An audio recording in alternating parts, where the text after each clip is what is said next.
Evening, hope you've had a good week. Big game coming up this weekend for us, Sheffield Wednesday against Huddersfield Town at Hillsbury.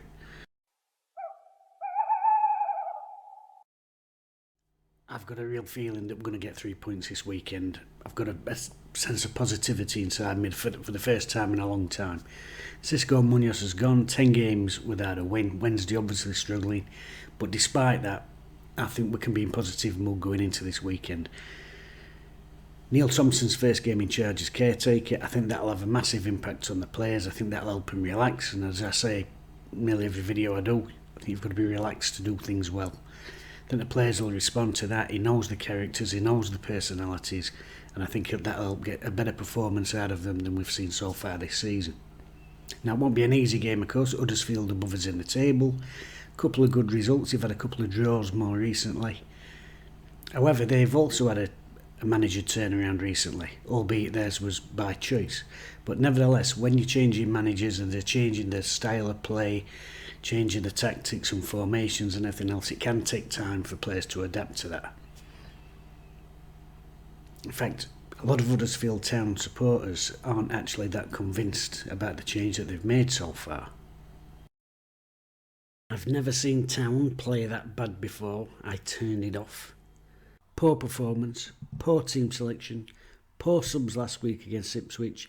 Starting to think maybe it's a poor choice across the board. 3 central defenders, 3 left backs, 2 midfielders, 2 wingers. No one could be surprised at the inept performance. And worst performance I've ever seen, 7 defenders on the pitch, left back playing centre midfield, right wing back playing up front, left back playing right wing back. Dreadful. This is a very poor Town side, but that is one of the worst performances I've seen in years. And it goes on. Players out of positions all over, so many defenders starting. I worry this guy is overcomplicating things and needs to get back to basics. Warnock saved us by keeping things simple. Utterly embarrassing performance.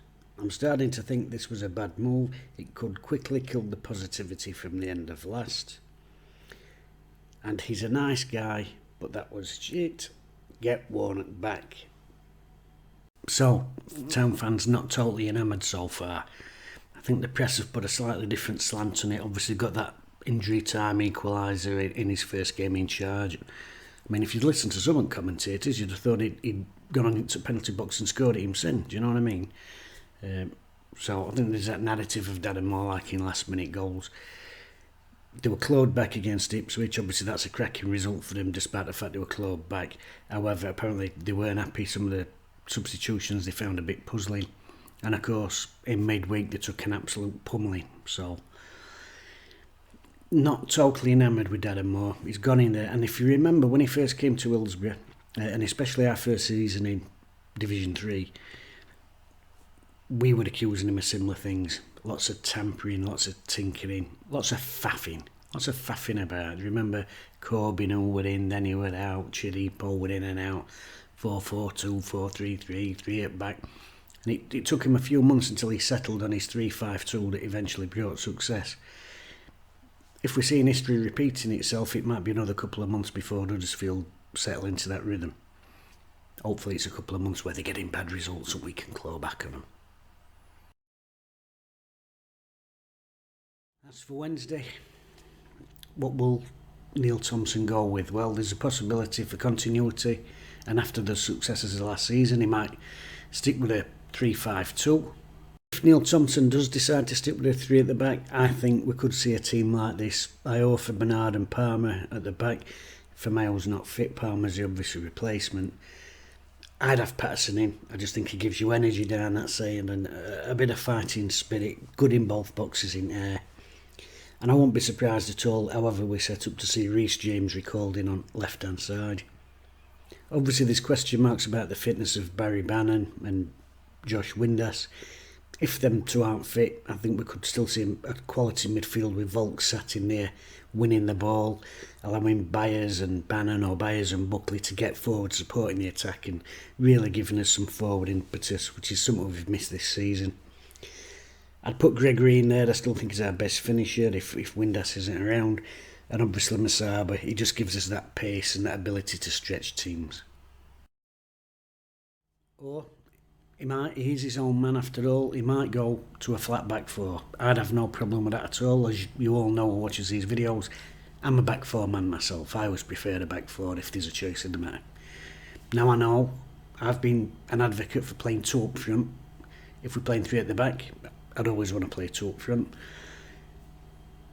But we can play a back four without having to concede that midfield area, and we can play a back four without our striker having to get isolated. And what I'd do is I'd just play the wingers really tucked in. You don't have to be out there on the corner flag on one side and corner flag on the other side. Get them right in there as a three, almost as three strikers rather than a winger, striker, winger. But three strikers, that's how I'd play them. I won't have them pushed right out there on the flanks and clogging it up and stringing a five across the middle. I'd say to them to get right in there around that centre forward. It's not one up front, it's three up front. Stay around here.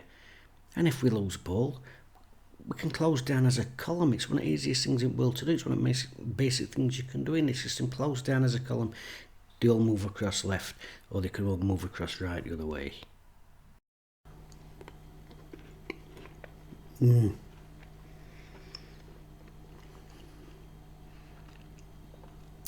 Jam roly-poly.